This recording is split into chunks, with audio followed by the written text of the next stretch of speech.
listen, you are only vital and successful, you are only nourished only as you maintain your connection with me. And when you are connected with me, you must produce fruits. Because if you are in me and you are not producing fruit, you will be cut off.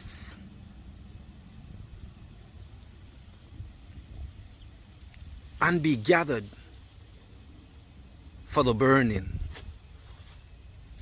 Friends, this is vital for us because many are connected